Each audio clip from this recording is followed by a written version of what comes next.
Hi everybody, I am Cinnamon Cooney, your Art Sherpa, and today I'm going to show you how you can paint an adorable terrier dog in a very rustic boat floating out in a pond.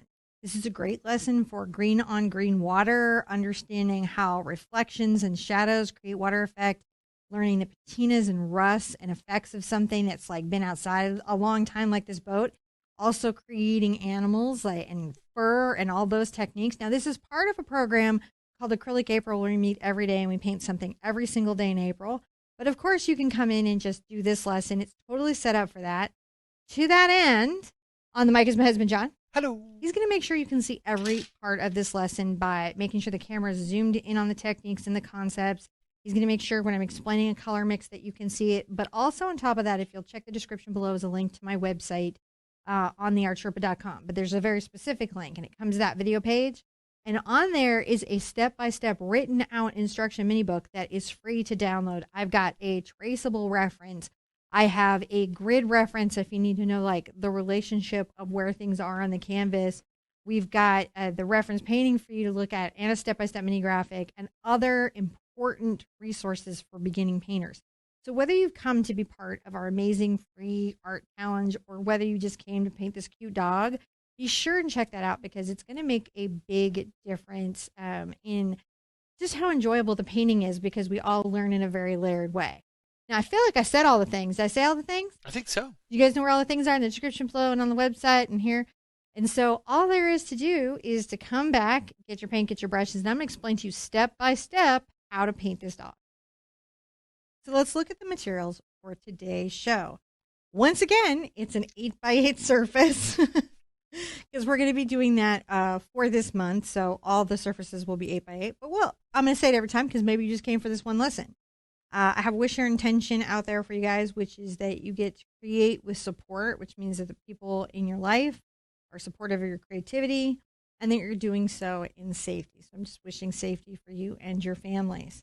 On the paint, it is Cad Red Medium today, Cad Yellow Medium, Phthalo Green, Burnt Sienna, Phthalo Blue, Ultramarine Blue, Mars Black, and Titanium White.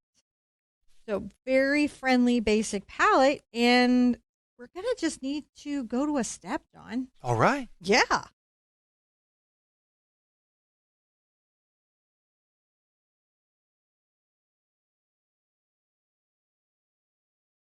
Step one is a pretty friendly, good to start step. Since we're going to be using the traceable today, we can actually start this painting with an acrylic ground, which just means a solid color over the entire surface that gives it a starting place. Sometimes grounds are done in a very washy, wet manner, but we're not going to do that way today. We are going to take our phthalo green and our burnt sienna, which are right here together, and make a dark green and just paint the entire surface because our water in this lake is kind of biasing green. Biasing would be strong. It just is green. It is in the green color family. So by starting with a ground that's green, it's going to help these transparent colors be brighter and richer and more lovely. And it's going to give us a nice surface to put our traceable on that we can see with the Ceril paper. Now you can use the grid reference if you want, and you can use several different tracing methods, not just the Ceril tracing method. If you get the mini book, there's more information in it there. So that's in the description. If you go to the link down there to the website, you can just download that. So that'll be ready for you.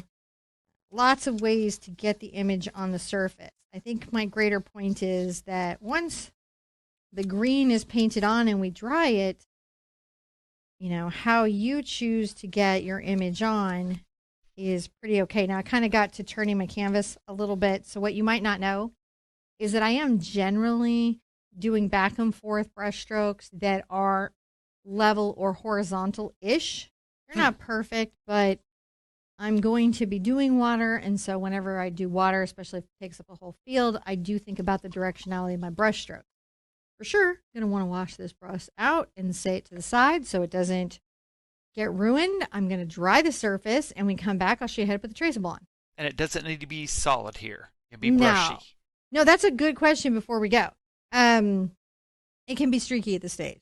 This is This is just a loose ground. It's just a basic general sense of color that you can put traceable on and paint on top of.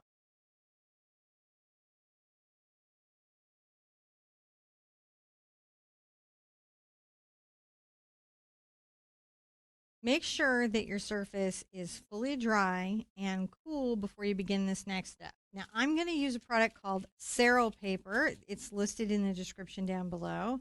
I'm using the yellow. I tend to keep yellow and white in my studio. This is a type of graphite paper for art, and it's water soluble. You only run into trouble with it if your paint isn't really dry or you're pressing too hard and making the transfer so you're creating dents. So there's a couple things, but it's actually pretty beginner friendly. Now I've printed out the traceable from my computer. You have that on the website, free for you to print out. And I'm going to align this right here where the boat is kind of off the corner a bit and the dog and is right in this space. I'm just trying to line that up so that the objects are where I want them to be. It is not cheating to trace in art. Artists do it all the time, and mostly it's because, so if you did a great sketch, you did this wonderful sketch of your dog, you would want to be able to use it again and again in many different ways to try different types of paintings. So these are actually traditionally used in art since the Renaissance. John? They used to call them cartoons. We've mentioned it before. We have. We have mentioned. You come look at me. They don't know you're looking at me. When I have taped everything down, so you notice I taped the Acrylic paper down and the traceable down, I will draw over every line that is important to the composition. I've given you guys lots of lines to think about. I am not going to worry about them as much because I can freehand it back in, so it's not as urgent. I just want to know where objects are. That's why I'm using it at this stage.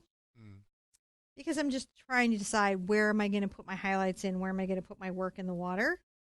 And if I have a dog and boat right here, there's no point in putting my best water reflections where the boat's going to go. Huh. And that can happen to you, where you put your best water reflections where the boat's going to go. The other thing that I want to be kind of clear on, boat structures, anything that's built by people and has clear lines, boats, much like cars, have very specific linear perspective, and what that means is that's the way that lines converge or disappear in the distance or in relationship to the viewer. And atmospheric perspective is the way that objects look in nature when there isn't, say, an obvious line. So the way that mountains look misty and kind of cool and neutral off in the distance, that would be an atmospheric perspective. So the boat, this fabulous, wonderful boat, is very much linear perspective, which means that we do want to have things fairly accurate, generally so. I mean, to be honest, there's certainly a lot of great artwork that doesn't worry about those things. Oh yeah, and it's good artwork. So I would say it's not a hard and fast rule, as much as just something to think about in your artwork as you go. I don't know why I put this here. Just I think so I know where it is later. Now, we also have a shadow of a boat, so I'll just remind myself. I'll probably paint that out, that there's a shadow. Then when I'm all done, I remove the transfer and make sure that a little yellow line, which it is on my surface. And that right there is everything that I need. I'm going to need to tape this up somewhere. It's down here for right now. That's everything that I need to do the next part. Now, it's very faint, but I don't need the lines to be very, very dark. For your step-by-step, if you do the mini book, I will put very obvious lines on the canvas, but that's just to help you visualize what you need, since this is such a faint transfer. And you want it to be a faint transfer. This would be very faint if it was yellow on yellow. That wouldn't work. You'd still be freehanding it. So that's step 2.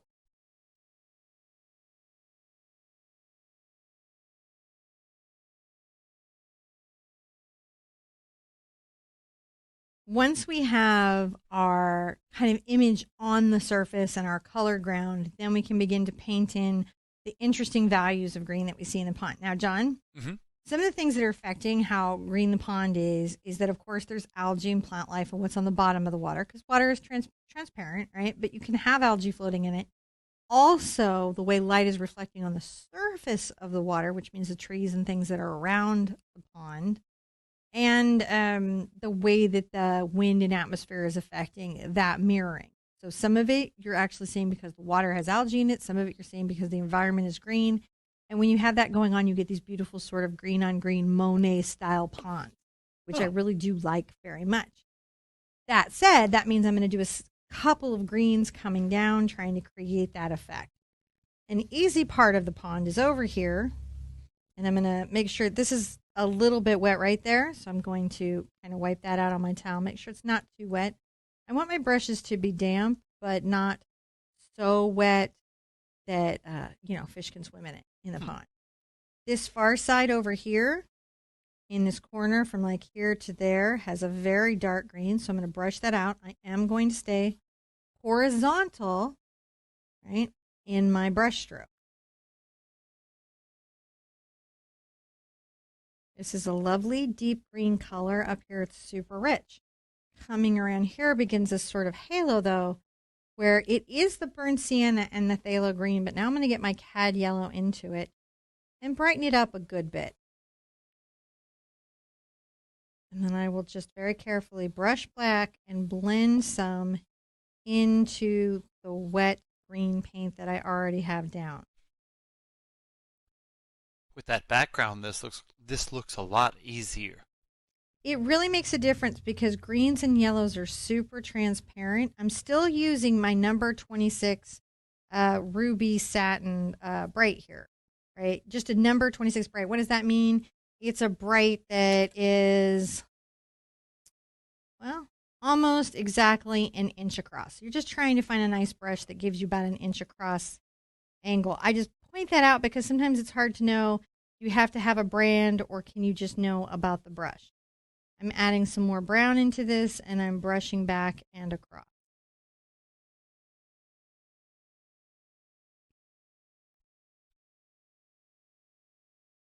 I don't want to take my boat out, and I think I took my boat out a bit.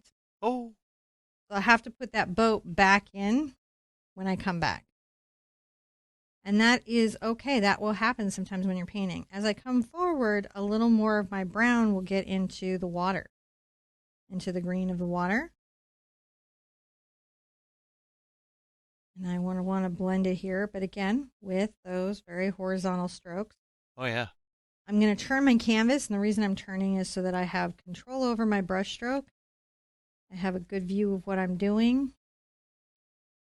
And I'm not moving my body to suit the canvas's needs because the canvas doesn't have any needs. Right. As I come forward, I'm going to get a little more brown green, but this time you can see it's much more into the brown than this bright green in the back corner.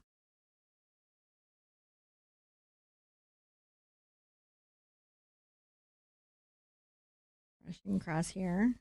Now up at top, I may rinse out. Everything is still wet, so it gives me some adjustment opportunity. If I want to be a little delicate with anything up here, I can rinse and dry out my brush and very lightly go over everything and kind of, with just even the same brush, do some very nice blending. I can also refine in here and maybe add a little spot where the yellow is much stronger because the paint is still wet. Take that kind of up to the top. I don't want to remove all of the green here at the top edge, top right edge. And I'll just keep kind of blending that down in. This works because I'm not, if I was pressing really hard in with my brush, really hard, Oh yeah. it would not work very well. But by pressing lightly, I can control how the brush impacts the paint that's lightly underneath it. And then here I get into the green and brown. So just taking an opportunity when my paint is in an ideal state Mm-hmm. to create some blended effects. and some subtlety that I will be appreciating in my world later.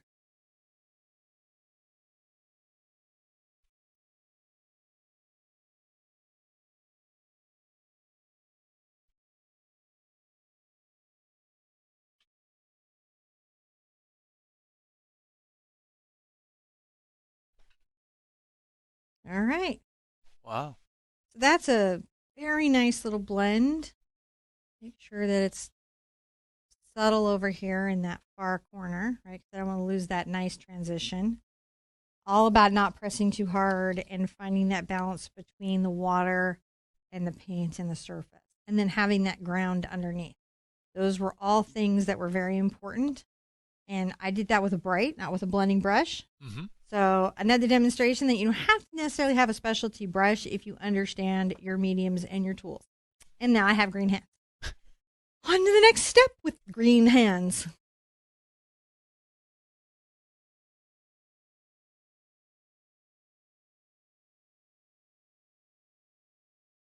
So as we go forward in this next step, we're going to start creating some of the personality and color and light that we're seeing in the water. I'm going to go ahead and take out a number 6 hog round. And what that basically means is I'm using hog bristles, the natural brush. These are pretty stiff. The brush is number 6, but you know, a brush much smaller than your finger. You want something right in this size range so that you've got a little control over what you're doing. But I still want the diffused kinds of lines that a rough, scruffy brush will give me. I'm going to come in. I've got my phthalo blue and burnt sienna I had mixed and then brought it over here into my yellow. And now I'm going to add more yellow into that even. And come down from the top. This is all dry. And very lightly kind of touch in some very soft reflections. You see how soft they are? This brush is really nice for that because it is scruffy. And as long as I don't get it too wet, it will give me this very diffuse line. It's a very, very soft brush. Well, the brush itself is stiff. Oh yeah, that's right. I mean, but like what it makes is that little soft line. But it can make a very soft, dry brush line. Oop. And those little scrapies. That's my elbows knocking things over. Did you knock some stuff over, baby? That was my elbows. And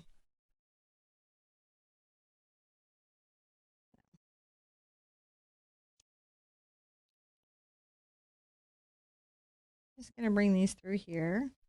Those are the reflections on the water surface? These are reflections that are kind of distant on the water surface. They're probably things like light coming through trees. Huh. If I were to just say, you know, what is this in this world? It is a light coming through a tree. In your artist's mind? In my artist mind, there are trees and they're allowing light to come through. I'm also going to come through here. And when I'm going to come do these types of reflections, whereas I try to pull my handle a little bit to the side to get these, I'm going to kind of try to pull my handle a little more towards me and engage the brush a little more from the belly to the toe.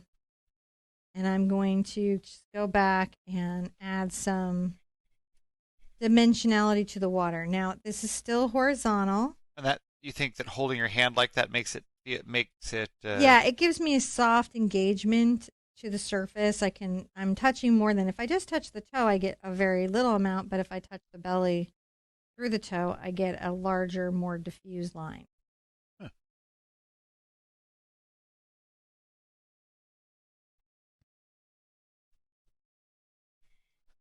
And I'm just creating a little personality in my water.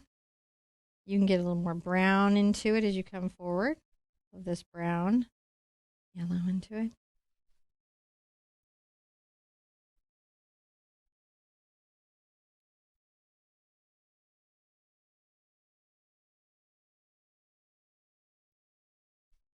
Bringing little spots of joy and light.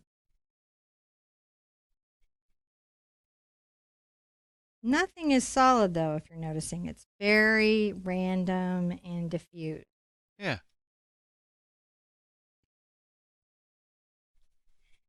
there's really three zones of expression I'm going to do in the water, which is, that general sense of water.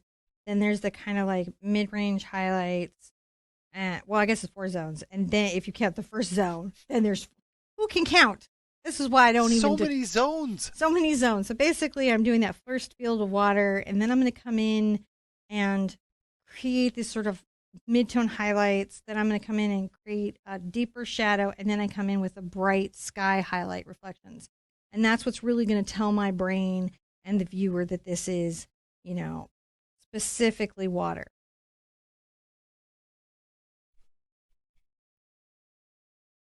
I will get a little white into just a small amount of it to create one brighter space, because there is some little pops of that yellow green that is much lighter. My brush kind of wiggles. See how it sort of wiggles, just to say that the water, there's a little motion, is what it's saying.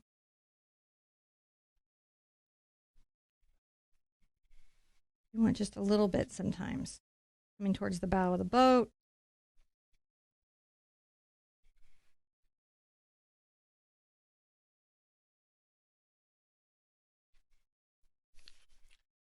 Just working in that little bit of wiggling motion. It's funny. Hmm. This is beginning to look like a lake smells. I don't know if it makes sense. Well, I mean, we kind of did this with the irises. If you're doing the full program, if you're taking part of all of Acrylic April, then you kind of did this with the irises. Like, I got a little more green in there. Just gives I can start to give the water some personality. Now, the reflections will start to move a different direction pretty soon, so I want to be careful as I go that I am aware of that. I just adding some green in there and making sure that these are kind of going. Let's call that highlight, because this has got some very distinctive directionality highlights. We're going to call this its own step. But before we go on to the next step, just conceptually to explain, if you are doing Acrylic April, if you remember the first day where the waves change direction, we're going to be doing some of that where we have horizontal ripples and then it begins to change direction. So that skill that you learned is going to come into play. And then if you remember with the irises, the way we created this green on green water effect and the way we showed with the energy of our brush stroke a little bit of movement in the water, that's going to be coming in here. And now we're going to be using that sky highlight that we did in the irises to talk about the directionality change. So there's some fun happening. It's a little more refined, a little more thought out. Now I think we're ready to go on to the next step.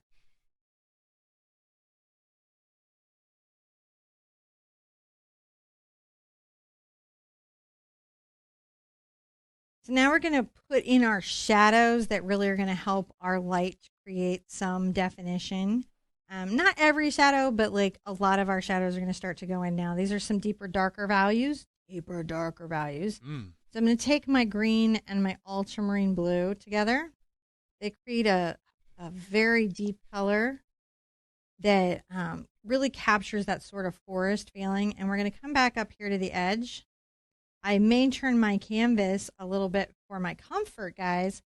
But even if I do that, I'm still going to pay attention to that the lines are horizontal where they need to be horizontal. I'm just creating some rippling and some expression back here just to deepen and enrich that water. And so even in this dark shadow, there's dimensionality. Mm-hmm. Kind of a funny thing to say, considering how we're painting on a flat surface and nothing is dimensional at all. Another thing to see is that I am dancing, which is to pick up and put down my brush. Right? When I'm painting water, often I will be picking up and putting down my brush. So I'm engaging the surface and not engaging the surface. And I'm sure we're capturing that, but it's something that might help for you guys to hear as well as see, and then hopefully read as well as see that we're doing is we are engaging and releasing the surface.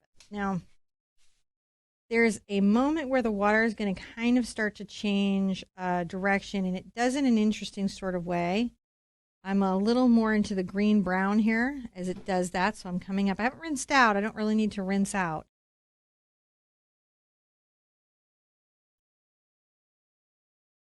I'm going to fill in a little space there. I'm going to fill in a little space here.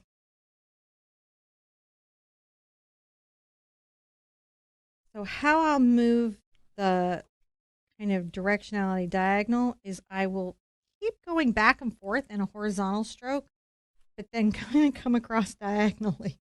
Huh. It's a bit of a weird thing if you're not aware that you're going to be doing it. But when you're aware that you're going to be doing it, it's very, very helpful. So this starts to change the kind of direction of the ripples, but yet our thoughts about some of our brushstrokes in this space remains fairly the same. Mm-hmm. I can even come up in here and kind of talk a little bit about some of that happening there. Now across here, it's gonna get weird. So I'm gonna come under my boat.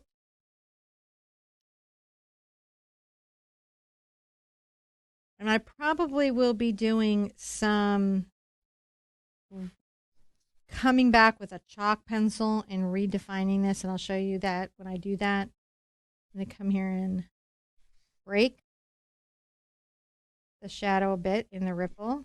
I'm on the toe, making this sort of rough little stroke. Right here, you'll see me kind of create little ripples in a circle.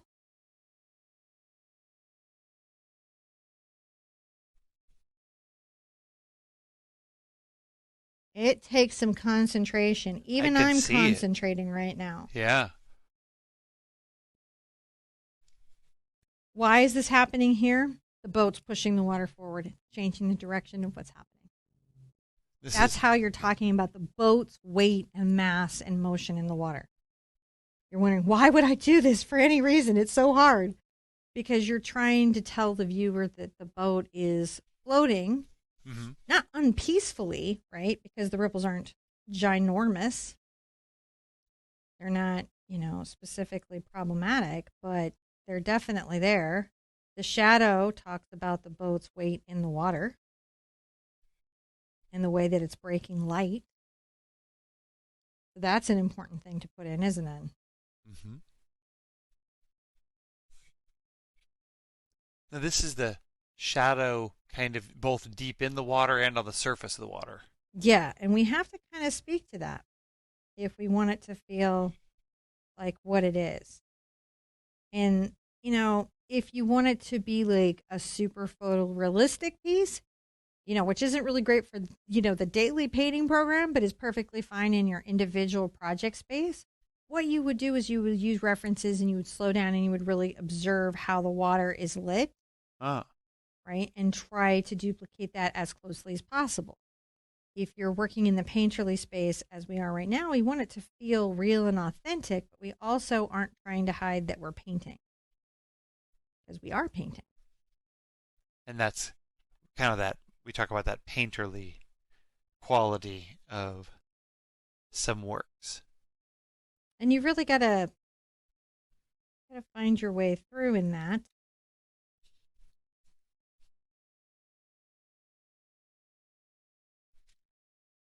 There we go. So we've got some shadows starting to happen in this wonderful space. We've started to put some weight and motion in the water from the boat.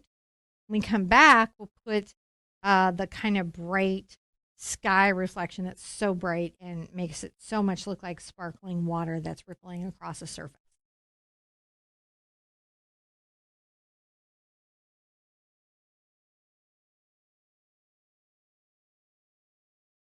So for this step, we're going to be using 2 round brushes. I'm going to continue on with my hog round, which is the number 6, but I'm going to add a synthetic round that's a number 4.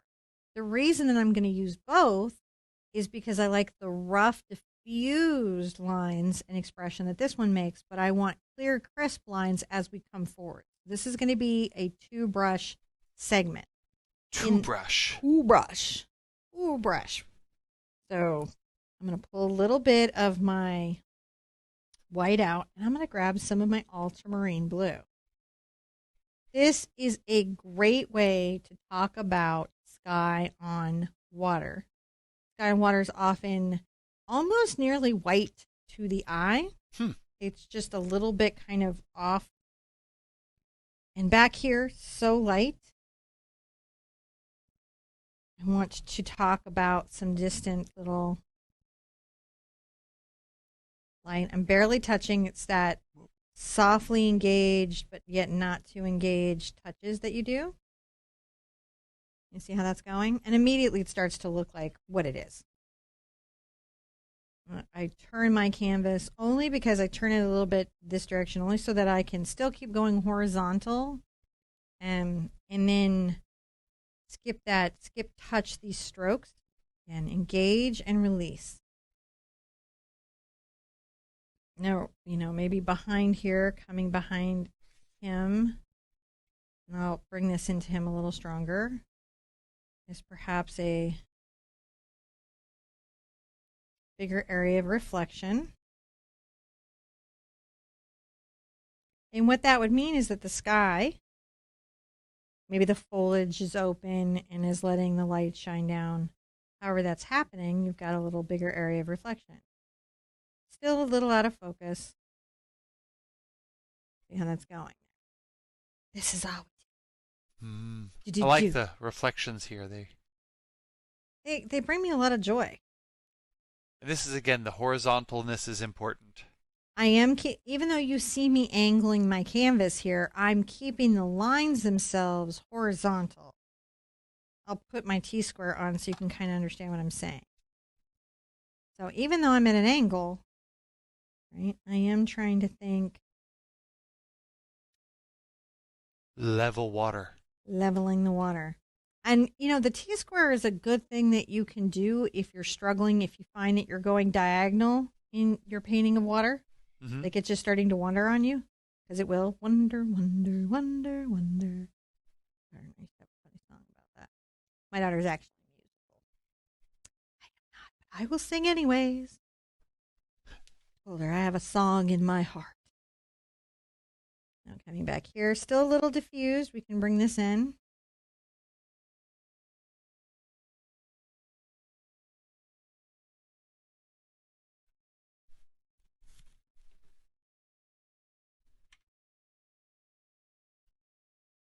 And really it's going to be diffused to right about this point on the bow.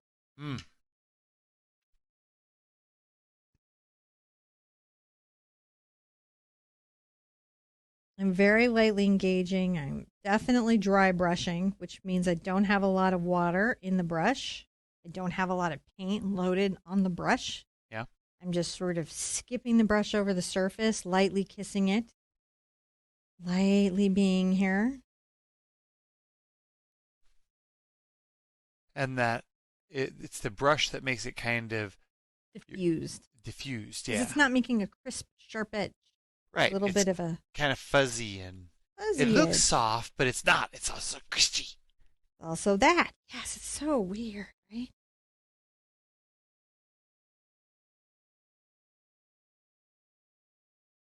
Making some brighter spots of maybe light hitting there.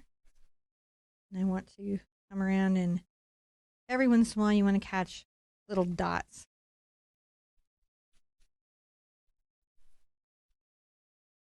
Little dots is important. There we go. Looking pretty good. Mm-hmm. Now I'm going to rinse out. And I'm going to switch brushes. What brush? I'm going back to that number 4 we mentioned. Oh. Now I'm in the number 4 round. Again. You know me, I get excited when you change brushes. I know, but I actually didn't remember to go over both of them at the beginning of the step. Which I was so proud of me for. John is making sure that you guys always see what brush I'm using. I'm taking the ultramarine to my white, and you're like, man, you haven't even gotten into the phthalo blue. What's it for? It's for some really cool effects on the boat. In the patina of the boat. Now I am going to kind of turn my canvas a little bit to the side, and that's just so that I can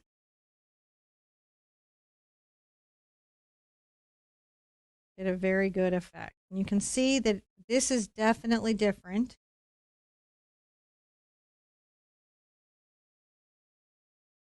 than the dry brush of the hog bristles. Wow, it really is.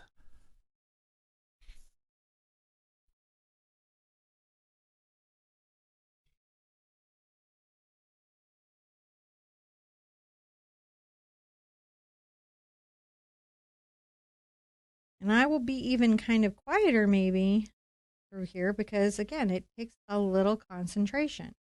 You're focused. You got to focus a bit. There you go. You can see it coming down. Yeah.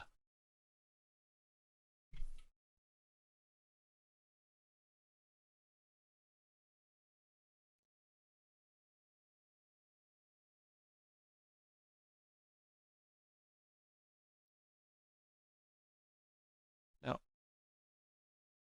are you still pretty dry loading? No, now I'm painting with at least 1 to 2 drops of moisture in the brush so that the paint is coming off in a more buttery manner where it's not dry brushing. We're trying to get slightly crisper uh, little edges here. That's because the surface is a little crisper. Well, it's closer to us. One is one of the things that's happening. Is true? And another thing that's happening is there's much more agitation. Hmm. So it's closer to our visual range. Now, is it the brush, the paint, or the water that's agitated? Maybe all. And hopefully not you guys as you paint it, but that's what we're doing is we're painting in this reflection coming in front of the boat.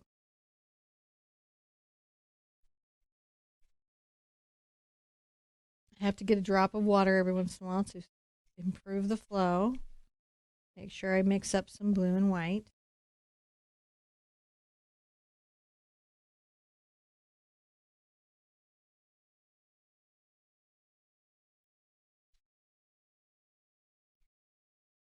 You can see as we go what we're trying to do there.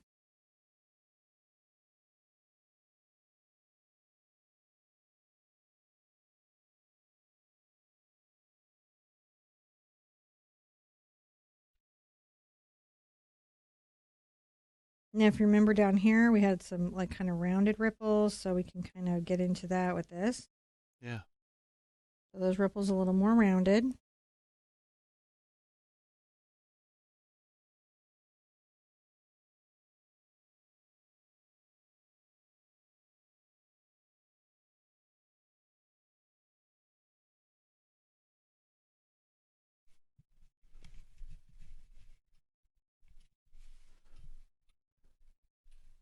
Capturing this. Oh, wow.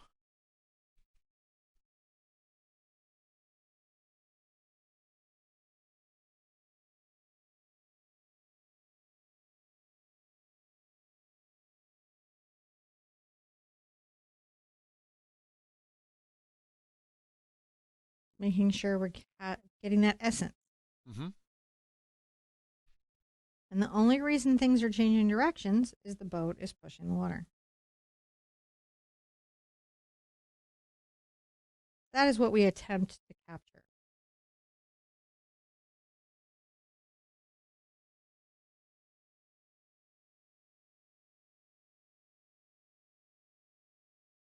These little motions of the boat pushing the water.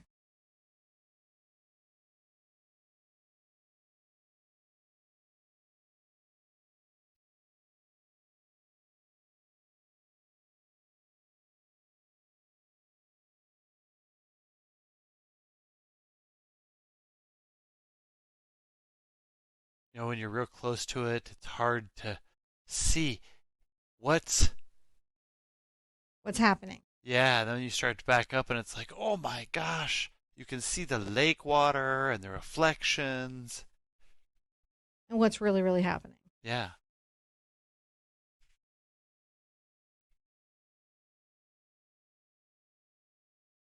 And you can come up and sort of marry some of these.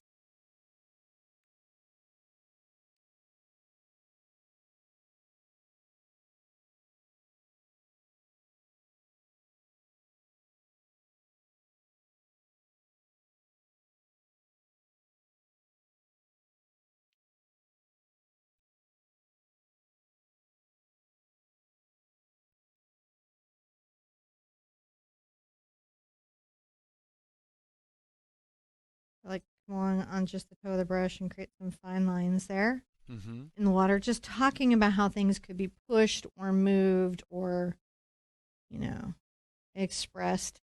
You can even come in to this bright reflection and get maybe even a little more white into it. Mm.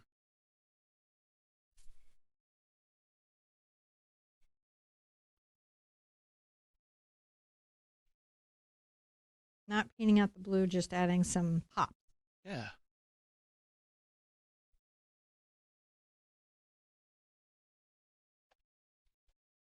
Super wonderful. I think that we're good there. Let's call that water. We got that concept down. Concept achieved. Mm. Now we get to go into the next step.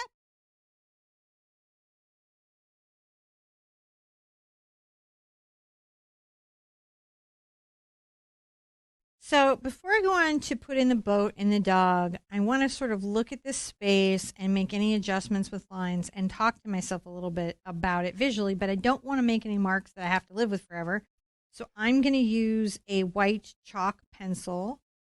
It's just nice because it's very removable. And wherever I feel like my lines maybe have gotten a little mushy, perhaps, or undefined, I can kind of come along and add them back in. Now, along the boat, I definitely want to paint that one out just because it's going to impact how that perspective looks on the boat's edge in the water.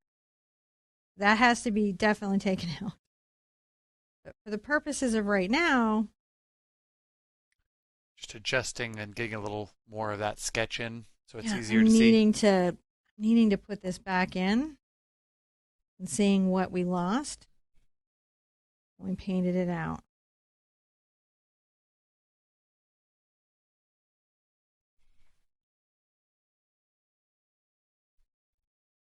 And making sure that that looks all right, right? Because as you go along, you're going to be like, does that look okay?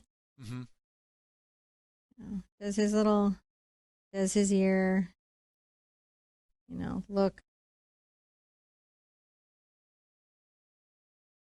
And if you needed to, you could use the traceable again. So it would be very tough to use the traceable again. It would change if you could line it back up, if you could get it positioned right back on this Oh, point yeah. here and that point there, you could probably re-put it in. It would be a very precision activity. Precision. It is. It's a precision activity for sure.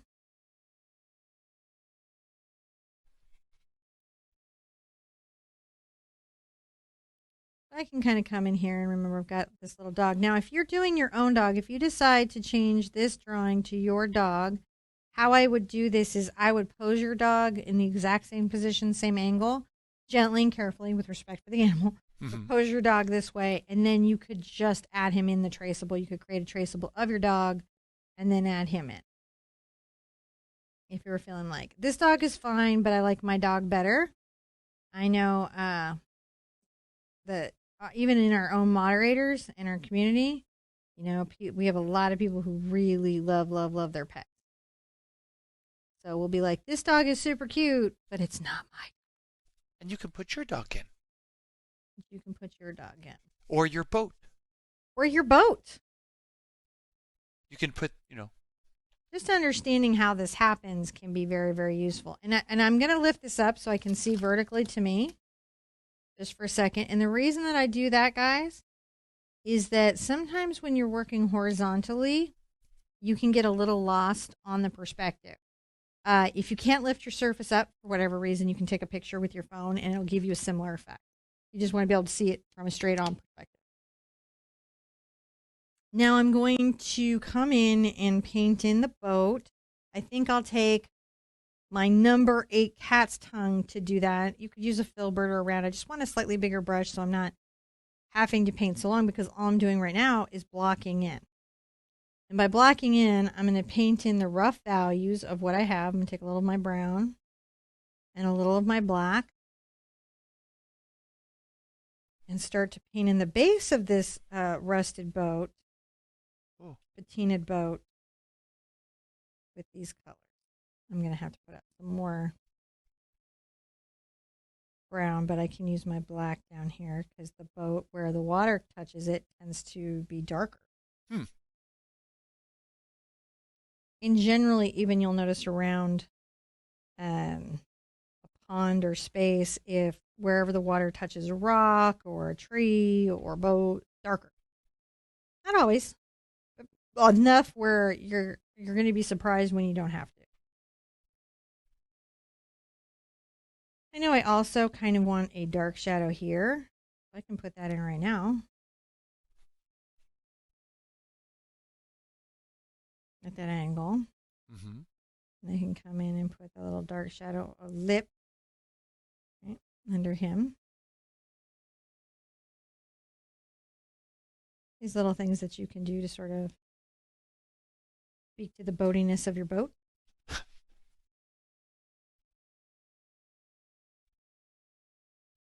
Your boat's boatiness. The boat's boatiness. I like that. My boat is so boaty. A little more of my burnt sienna down here. Know what happens when your boat stops being boaty? It sinks. It's an anchor. Oh no, that doesn't sound like a good thing for a boat to be. It could be a submarine. My family had a catamaran when I was growing up, but I wouldn't consider us boating people. My mom and I got terribly seasick. Much to my dad's chagrin. I'm definitely not a boating person. I'm so glad for that though. It's so weird. My mom cruises all the time, and she's always very nice. She invites us on cruises, but John does not want to be on a cruise. Me? No. No. He does That just seems like a bad plan. not. I wouldn't know that it's a bad plan, but it is not a good John plan, is what I'll say. No. I definitely think that everything that we have seen in the last years with large boats filled with people has confirmed all of my. He's also afraid of sharks, so don't take him too seriously. No, I'm moving the canvas, filling in these areas with brown, just so that I'm not having to move my neck or my back. I'm being careful of my body positioning. So I painted the hull here with the brown, and I painted brown on this inside. But I've got the sides and the top that I've got to do as well. So I'm going to take my brown, and I go ahead and add just a smidge of yellow to it. It's just because, 2 reasons. I'm going to be patinaing everything, but also because I need a different value than the belly of the boat. For the flow of my stroke, I'm going to go right through my beautiful doggy paws. I'll have to put them back in just a second because I just need them.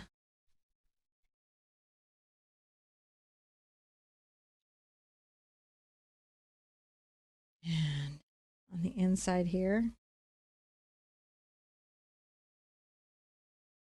And I may kind of take this through my beautiful doggy bod. Sorry, buddy. I'll show you a trick to put those lines kind of back. So you might think I would wait to put them back until I painted everything in and then resketch it in. I'm going to show you another trick for when you're not as sure of your drawing. Okay. If you dry it now, right, you don't have as much to guess at to put back because you can see the connective lines right here. If I know I'm going to be having to sketch something out and then sketch it back in, one of the things that I can do is dry, put him back in, paint, because now I'll paint over through here and through here, but I won't have lost so much that I couldn't put him back. I'm going to also switch to my number 4 round to do the top. I'm going to get my brush wet. And I'm, interestingly enough, grab a little of my ultramarine and my brown together. It makes kind of a gray color, and it's really lovely for this boat. Oh, yeah.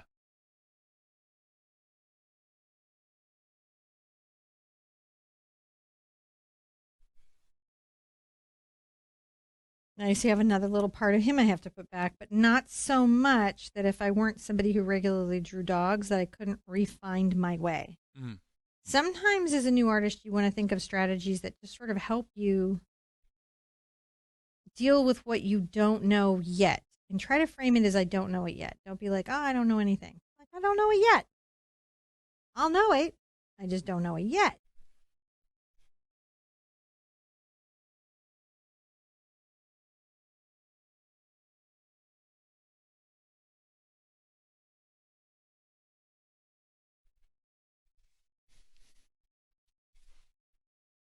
And I won't go all through him because I don't want to take out his whole face. Right. That'd be a lot. I'm going to come back with a little bit of brown.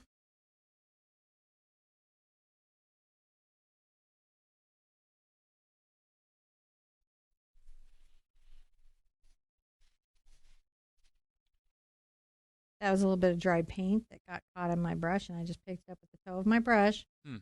when my brush was still wet and let it kind of go.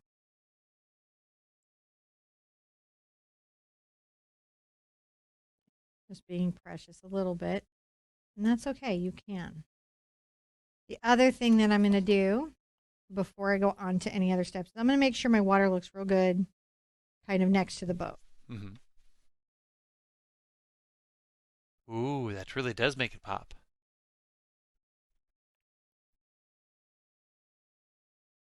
It's not a big touch up, but it's just, if we go around him and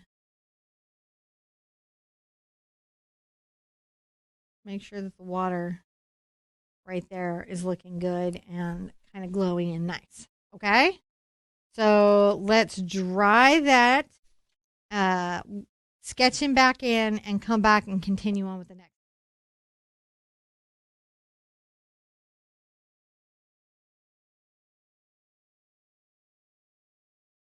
Make sure that your surface is dry and you can reconnect any lines that you had to break because you were painting parts of him in. So that's why if you do it in a small amount at a time, you won't have to redraw your whole dog.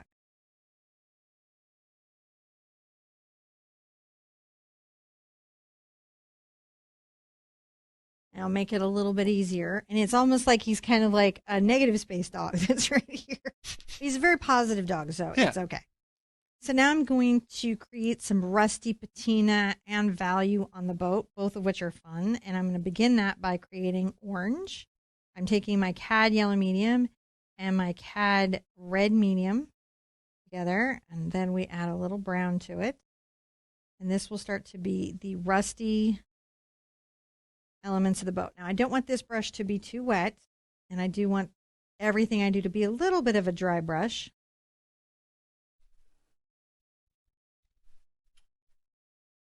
Ooh. Because I'm trying to talk about things like rust and patina, which is just oxidization in the way the environment affects objects and they age over time. You do any faux painting, you probably spend a lot of money on creating a very expensive patina. And I really need to get the water out of this brush. Just a little waterlogged.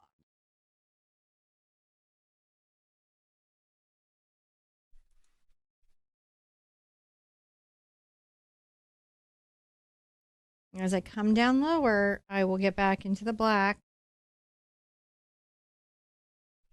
and kind of blend that up, making sure that the rust and age of that patina is also contributing to the values, how light or dark something is in relationship on the boat. Now, there's a real cool, fun reflection that happens from the water in the boat that we're going to get in, and that you'll like its effect. I'm going to turn my surface just to improve my brush stroke, and I'm going to come under his paws And the lip here, where it's under the edge of the boat, you can go real dark. Under his paws, you'll be a slightly lighter shadow. And the reason for that is that his paws aren't super close to the boat. But the lip would be. Mm-hmm. So it cuts off more light.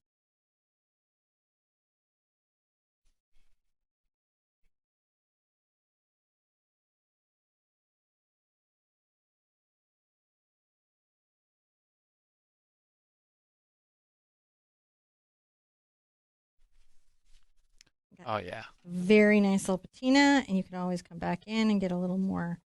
I don't rinse out, right? The orange is just really perfect for it. And here at the front, we will connect and disconnect with our brush a little bit.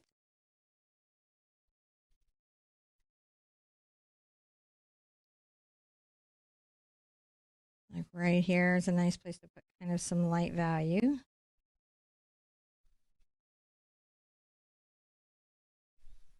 we go. That's looking pretty good. Yeah.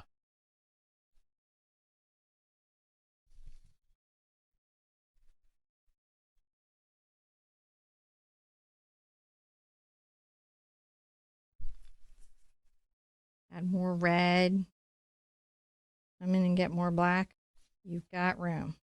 And remember, red and black make brown, and orange and black make brown. So you won't be leaving what you need to do. It won't be muddying what you're trying to do. On this inside edge here, kind of a similar deal. Let's go into the red and the yellow. Smidge of white. More red, I think. More red, brown. And I may have to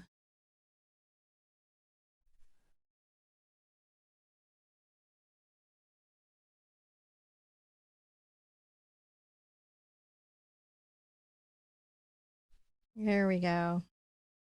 Inside of this. Isn't that nice? Oh, yeah. So I'm just kind of swinging the camera around there to make sure I got a good look at it. Thank you. So I've just turned him so that I can see things, as I want to see them. Mm-hmm. I can come in and weirdly get into my white. And that creates kind of another type of patina or rust.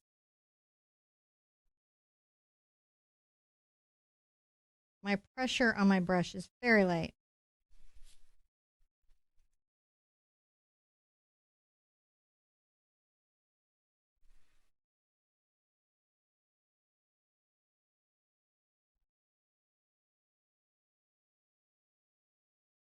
You can touch little bits of the boat with this light color as well, kind of trying to say this is faded out.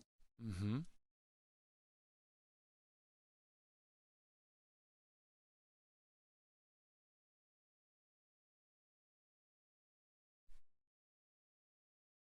Not an everywhere thing, because boats rarely kind of age out in an everywhere kind of way. Mm-hmm. Back into my brown and red. Even more red.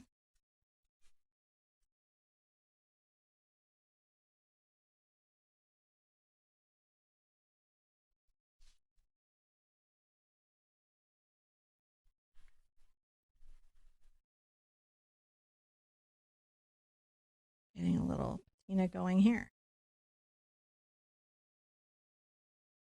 And if you remember, we have that dark shadow under things, so I can come back with my black. Make sure that that's there. Oh, yeah. The inside of the boat's a little brighter than the outside of the boat. The inside of the boat is a little brighter than the outside of the boat. Every once in a while, you'll want to rinse out. Just every once in a while.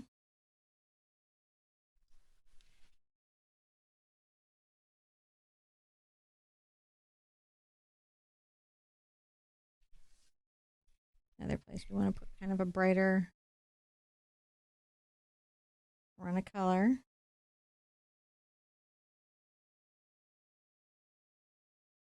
Touching little bits.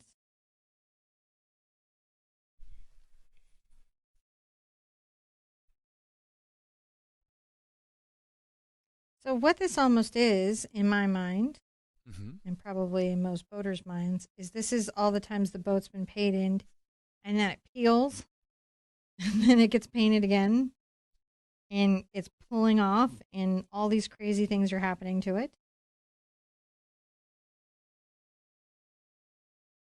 And that's how you get that effect. Huh. Now, remember I said that the phthalo blue was there for like a really cool reason? This would be it. So I'm going to come in here and I'm going to get some of my phthalo blue. Even let some green get into that.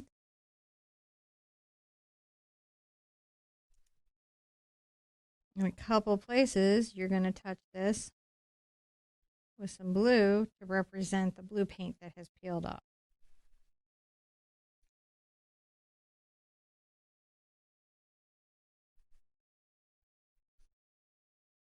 Because it's against the orange, it's so wow. Yeah. I love how the little colors just it really makes it look real as it's. As it's going, Yeah, right? it just sort of comes into being. I'm going to take a little of my ultramarine blue and my titanium white.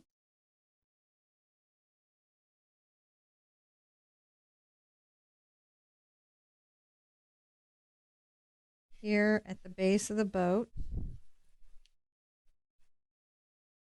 So how this reflection has happened is the boat's wet. Hmm. And the water light comes up and hits the boat.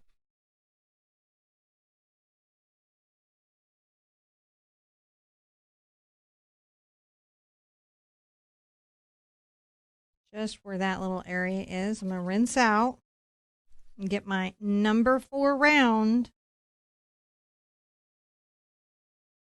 Come in with a little bit of black.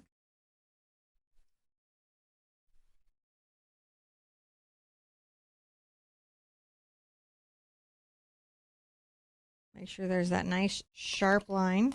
Mm-hmm. Make sure that this is nice.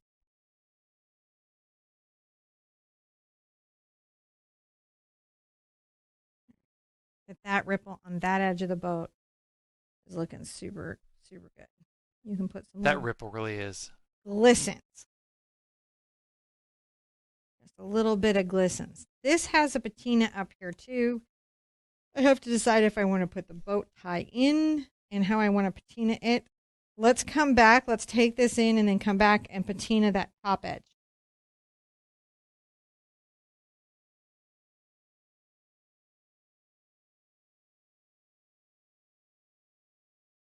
So at this stage, I've got to put in the top of the boat and I can take the opportunity to kind of rough in the dogs. Great for that. I'm going to come in with my number 4 round at first, just because it's going to give me some control around the edges. I'm going to take my ultramarine blue and some of my burnt sienna, which creates some wonderful top kind of effects that I can play with. This is patinaed as well, but in a different way.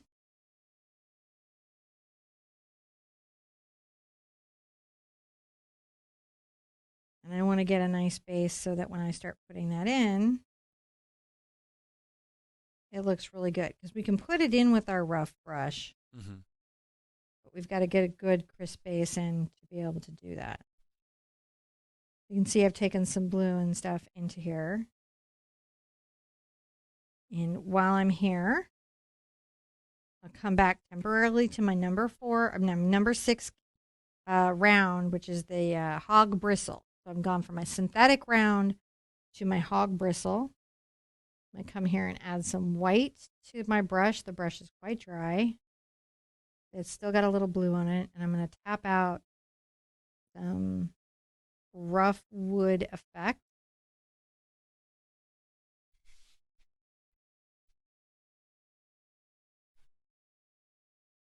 And what The this is highlights. just that it doesn't look,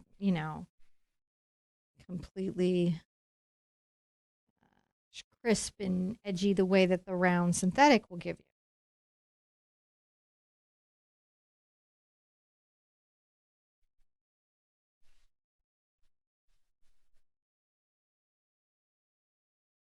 You want to just check that and make sure it looks aged.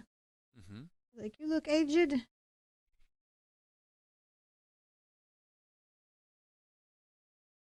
And it's like, yeah, I'm pretty aged. I'm pretty aged. That's good.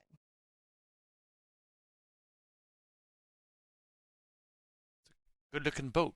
It's an okay looking boat. Now, at this stage, I can kind of think about my dog, and I'm going to do the dark part of his white fur as, believe it or not, the ultramarine blue and the burnt sienna.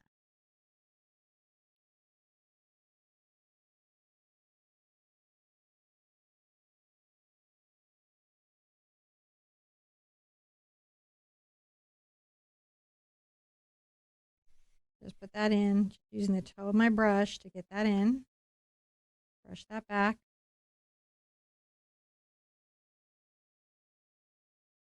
I am going to paint him white, but I'm using this as a basis for the gray of the fur. You've done a lot of videos on fur. I've done a lot of videos on fur, and I often like to use a almost blue base. This isn't an almost blue base. This is a distinctly blue base um, for fur, for white fur. You could do a brown base as well.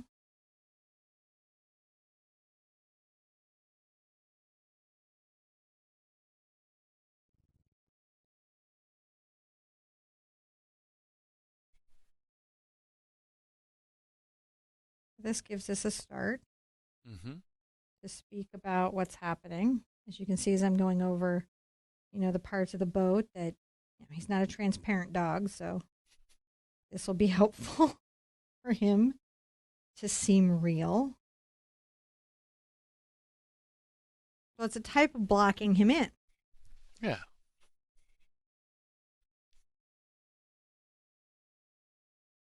I mean, I'm kind of actually doing his markings a bit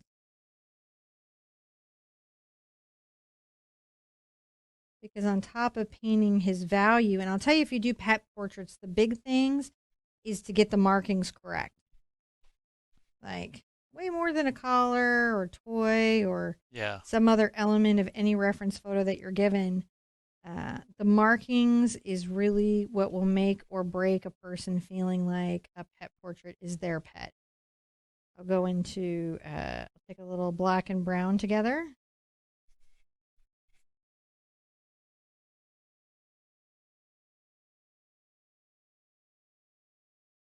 Now he's interesting. His brown is really almost the color of the boat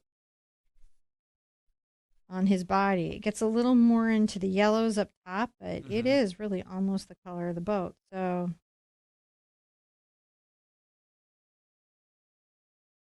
kind of fun to play with that.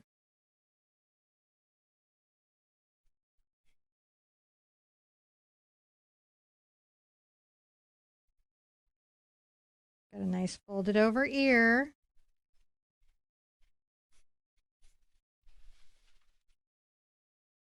And just kind of hint a little. Oh, wait, he kind of went pit bull on me, which is okay. They're a wonderful dog. It's just changing the breed from terrier. You just got. Well, a terrier has like a more narrow, alert kind of visage and a longer snout, whereas the pit bull is just broader and wider. So if you kind Mm-hmm. of make it like more compact, Yeah. that's going to feel more pit-ish. I'm going to get a little black, just black. I'm going to come here to the boat and we're going to say, all right, you have a way to tie off. Make a little kind of half turn. Mm-hmm.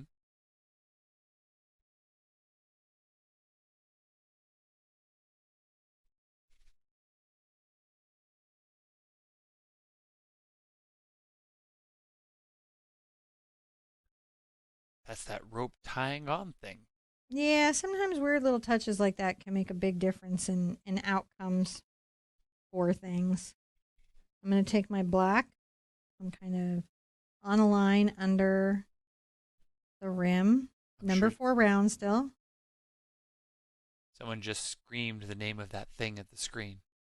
I'm sure there was a disturbance in the force. We felt it across time, space time. I am kind of glazing, which means the paint is somewhat transparent. There's some water in it, and I'm allowing the black paint to be a little transparent, a little bit of a paw moment on him. And I'm going to come across here and maybe deepen and refine this shadow.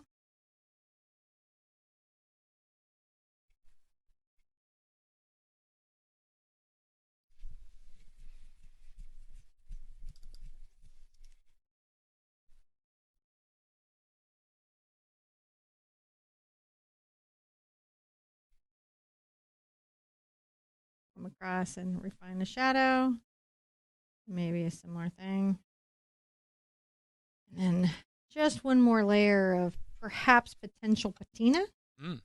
Because, you know, stuff happens up top. There's barnacles below. None. Well, not on this water. No, I was about to say none. Though, of course, I've been watching like all these nature YouTube things and nature shows. And which until I ran into the the carnivore deer was actually pretty relaxing. At the carnivore deer, I was like, that's not relaxing. That just ruins deer for me. But it may be true and it may be nature, but it ain't cute. I did not know it was possible. And it continued. Patina a couple spots on the boat.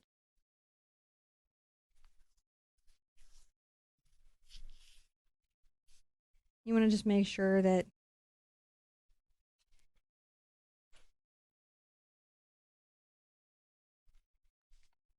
you've got a top and a side. I feel like that's pretty good. I've only got to finish my little Yeah. turn around, and then we can come back and just finish the dog. So let's get our orange, which is our yellow and our red and a little of our brown. Speaking of dogs, quick play. I would like to be in your lap now. I love you too. Jealous of the other dog action. She knows. She feels a disturbance in her force. So just adding a little of that, right? Doesn't take a lot, just a little. There you go. Now there are little boats there. Just hinted at. It's not the focus of our painting.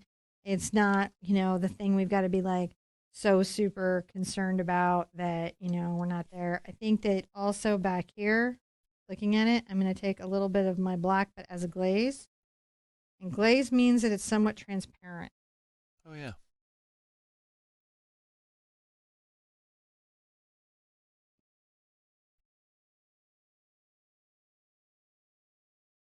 I just want to make sure that that's well shaded for where it is. Okay, next step.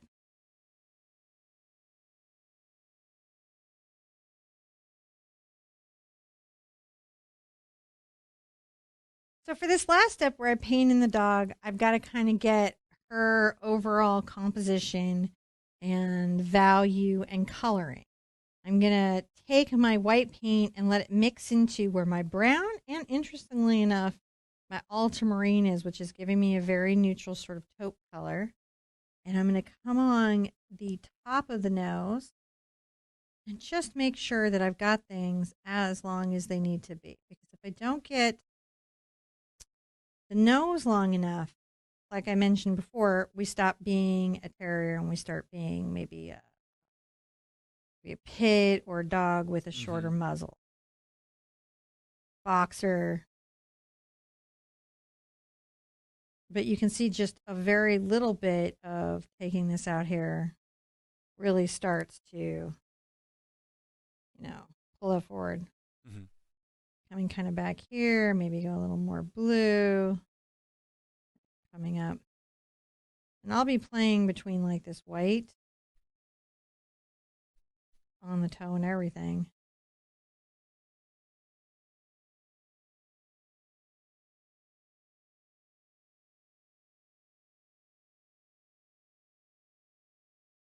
Now, it's true that we've got a bit of a muzzle and nose and everything here, but I'll get to that in a second. I'm going to also come here and flick out a little hair. I'm making the first implications of fur. They're not my only implications of fur. I am kind of paying attention to the brush strokes that they're going where the fur might be, Mm-hmm. just so we look furry. I have to decide if I want to do the collar, and I'll hit that at the end. This isn't my brightest white, and the reason it's not my brightest white is one, so that I have that in reserve to create values, and also because some of the fur is in shadow. Yeah. It wouldn't be the brightest white. Coming up the chest, I might change directionality with my brush stroke to help imply that area of his fur. And then I might get a little more blue here where I'm like, oh, that's more in his chest and shadow. So we are still thinking about things like, is this in shadow? Is this in light? I'm along the little foot and I'm painting fur, but I'm also painting value. It can be a little challenging at first.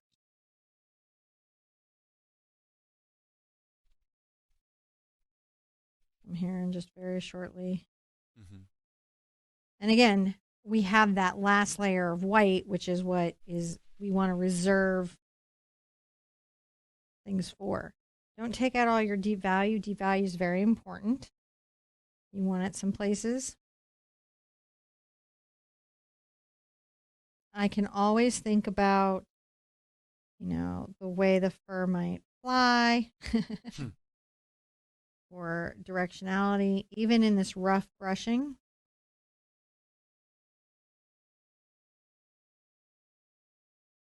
Even in the rough brushing. He really just comes there into the boat. Well, I think in the story, what I had imagined, if you did the painting right before this of the fisherman, this is his dog watching him, going, "What are we doing? When do I get a treat?" It is what the dog is saying. When do I get a treat? There we go. Now I can come through the paws a little bit with just the cad red and some white. It's sort of interesting. Tip there a little bit underneath. I'll come back with like white fur, but that's kind of like implying I'm not trying to make big giant pink pads. It's definitely a tip of the fur, not a whole thing. I'm putting a little bit of pink there, just underneath him.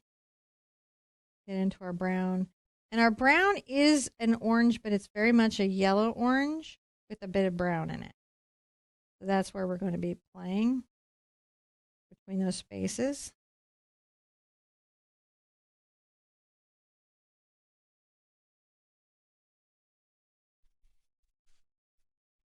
And you can see in that next coat that was very important. I can come in with a little black and catching a shadow under his elbow.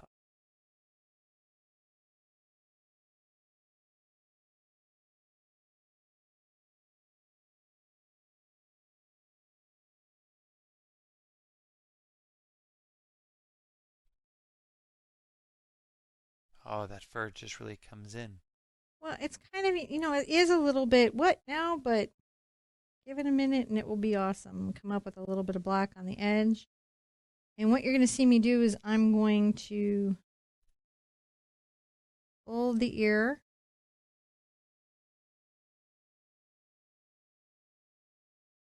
A little bit. I'm just kind of done a little downward curve there. So, if you came to learn how to paint water, you might have gotten a little bit of a dog lesson with it, and that's okay. Come under the little jaw here.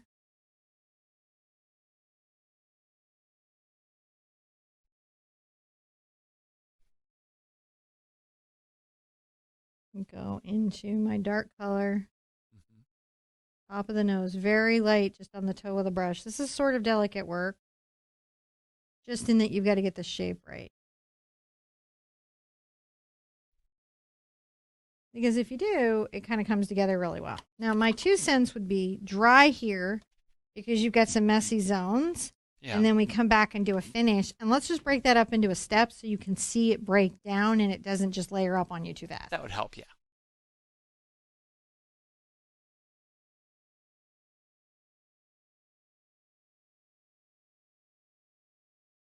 So we're going to give this guy some personality. We will get into a detail brush to put in the eye and a couple other elements, but a lot we're going to just stay on our number 4 round. And if we need to, we'll get into our hog bristle. But let's see if we can stay all this brush.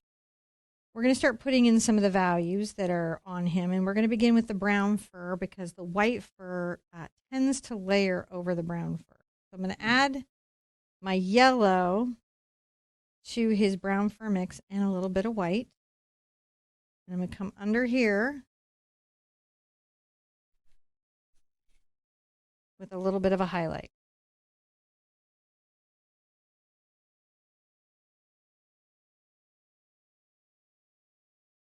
Go up. If I can get a little red and brown in it, we're going to add a little highlight coming up here.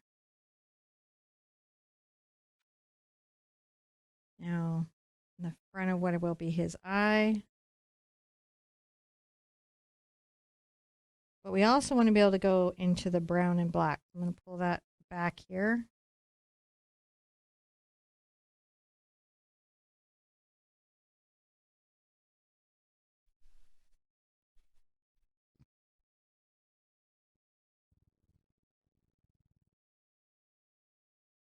At the back of the ear.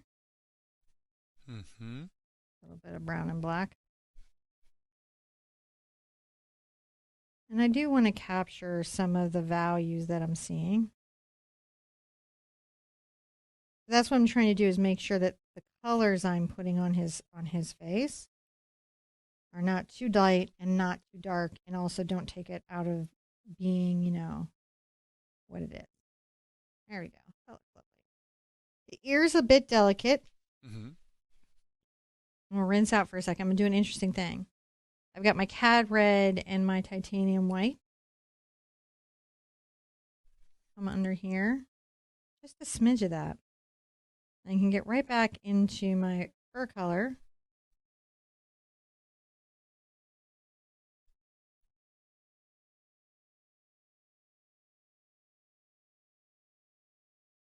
Every once in a while, I'll make some long hair mark. It is a fussy bit, but it's fun. A little too red. Okay on a painting, weirdly. Oh yeah. Not that important to grab a little yellow. Ooh.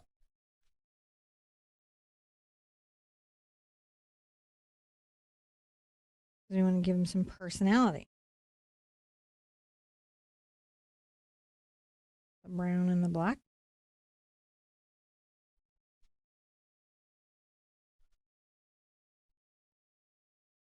And coming under his muzzle here. Mm-hmm.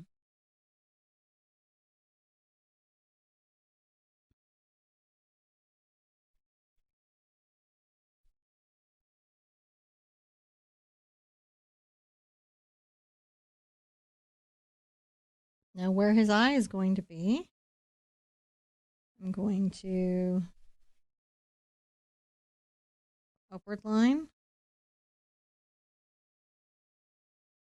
arc back.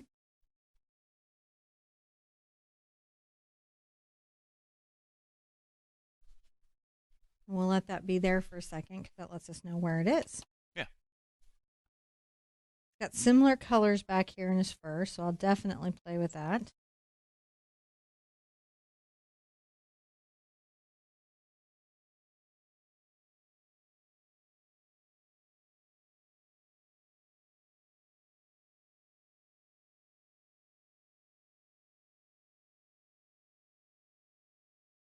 This is definitely my brown and black area.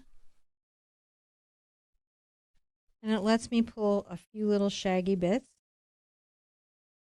coming off there. Mm-hmm.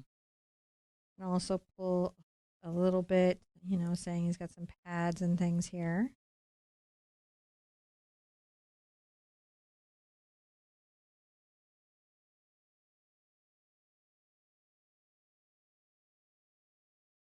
Bring the black there. A little bit under his arm. And we'll pull some white fur over it. We're just acknowledging that he has shadow. Mm-hmm.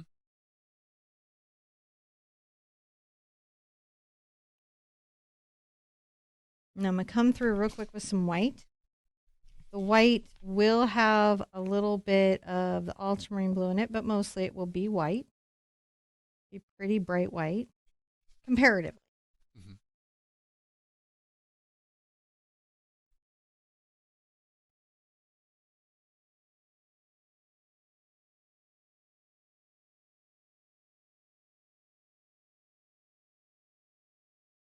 Bringing that around there. Yep. It's looking good.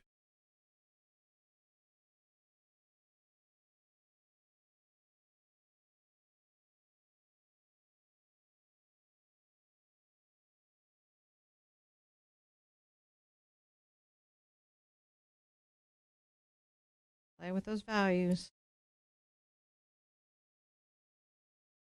A little brighter here at the back. Yeah, those little bright fur bits are what really just make him pop up. And I have to decide if I want to put a collar in. And I think that I will because, and let's do the collar with a little red and black.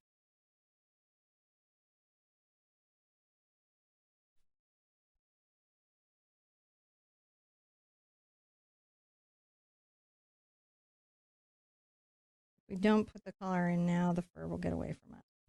Mm. And I want to be able to tuck collar under some fur and then over fur.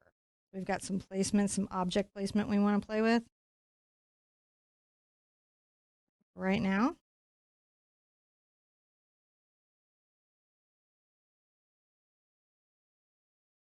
Coming forward, maybe the fur gets, Oh man, that's super cool with the collar on him.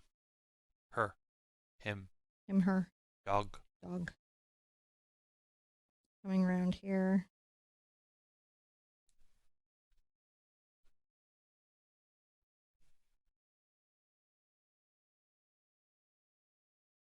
We'll do little touches there towards the end. We've just got to get that kind of in.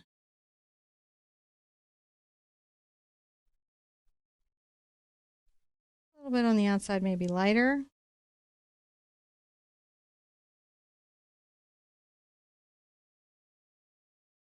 Sometimes I have to add some water to my brush to improve its flow.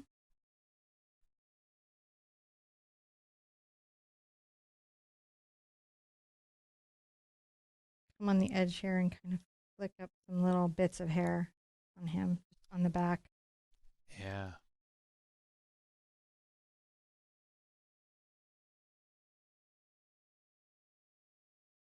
As it comes forward, though, it might get a little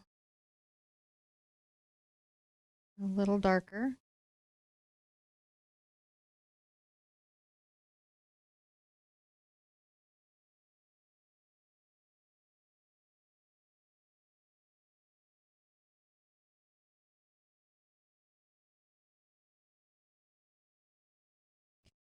This is a bit involved. But it really makes it just come together.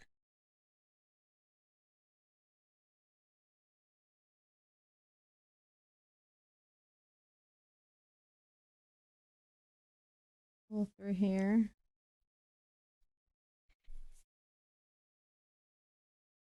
I don't want to take out all the value of the feet. Mm-hmm.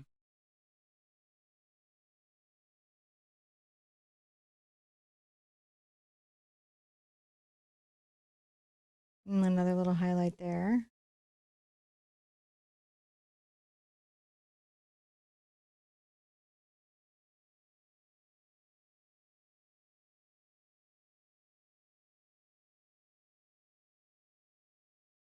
As I come around, I can bring in some more like white. Mm-hmm.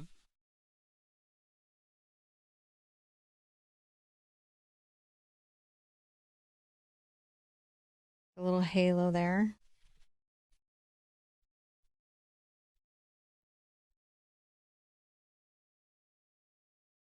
So he's got a little shoulder that comes forward, and we want to just make sure we show that. shoulder.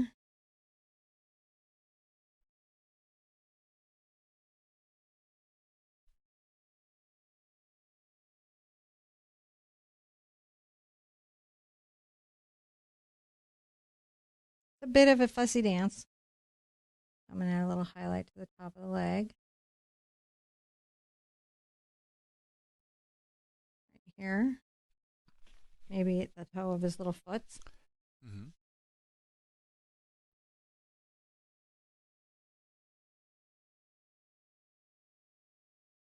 You're not trying to paint every hair.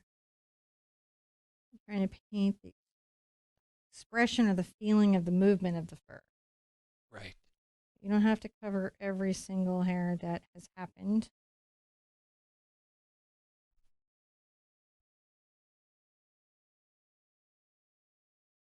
But adding those fur highlights really do bring it. It just starts to pull him all together, and you've just got to kind of find your way through. Don't get too lost in it.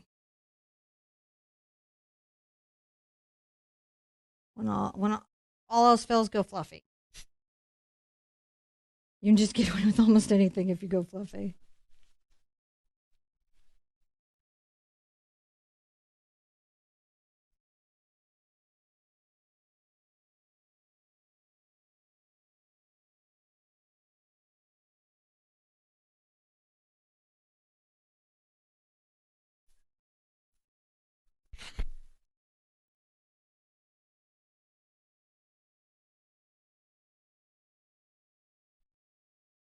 Come back with a little brown and over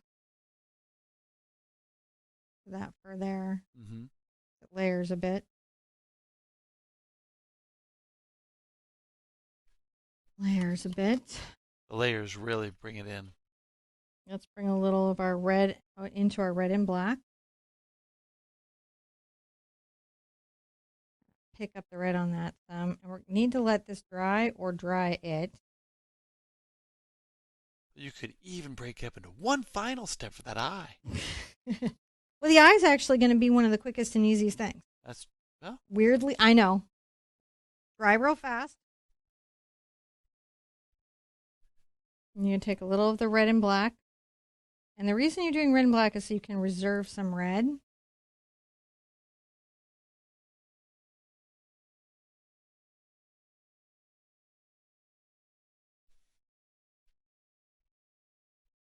Right, you want to have a little bit of a collar there. mm-hmm. Come in with the black. Kind of shade it.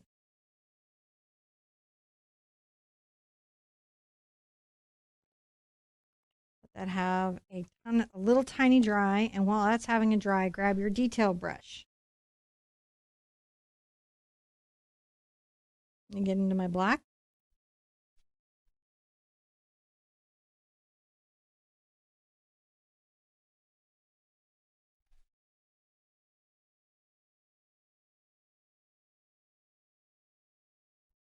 Just those two little spots for just a second. And I'm going to get into my blue and white, which is kind of like my gray. Mm-hmm. Because we can't really do a detailed eye. I'm going to a little touch of that blue gray at the front. At the corner. I'm also going to put a little bit of it on the top of the nose.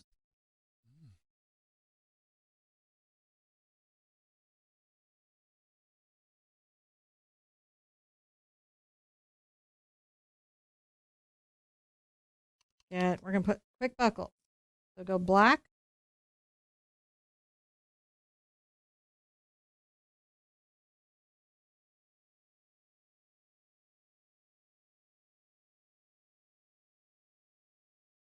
Right, quick buckle. To do a hole, you're going to want to have kind of like a white. And that'll show the hole in the buckle. I'm going to take my blue and white. I'm not even getting into my fluid white acrylic. I'm going to do this with just what I got. Okay, with a highlight. Don't take out all the black, though. You need it. Super sharp. Hit it with a highlight. You can, if you've got a steady hand, come into his eye.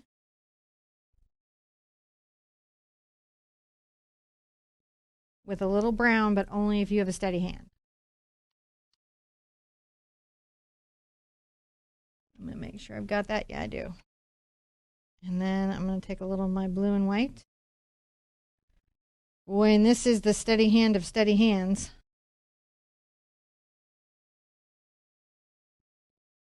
You can give them just the smidge of a reflection. You see that there? Yeah. I'm going to grab my red.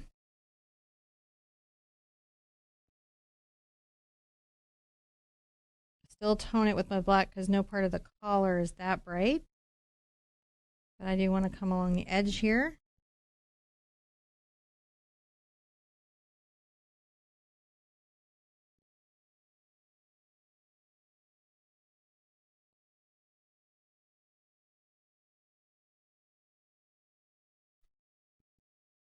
Just a little bit to show that he's got it. And you can always do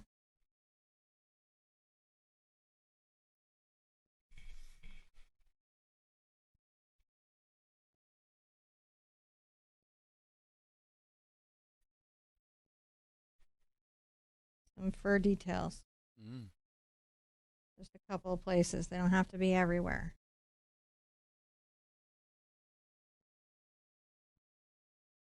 Right, you just want a nice fine line.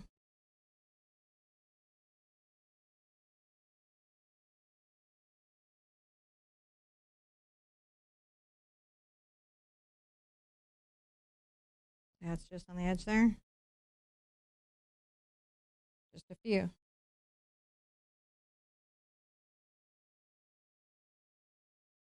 Just a few.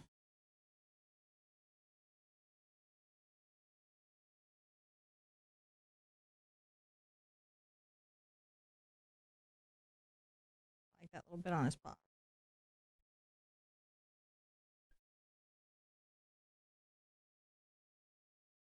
There we go. Oh, man. Got a duck. And he's looking at his master very happily off his boat. So it's time to sign it. Time to sign it. See if I have a duck. Yeah, I do have a duck. Sometimes when it's on, I'm like, do I have a duck? Oh, I do have a duck. So I'm going to take a little of my yellow and red. And I'm going to try to create a light color that's not dissimilar to the boat.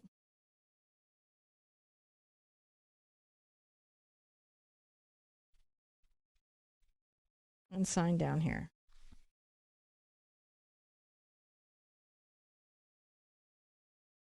The reason I do this is so that I don't disrupt the entire composition with my signature. Makes sense. Because I worked pretty hard to get here. No need to destroy it at the end. All right.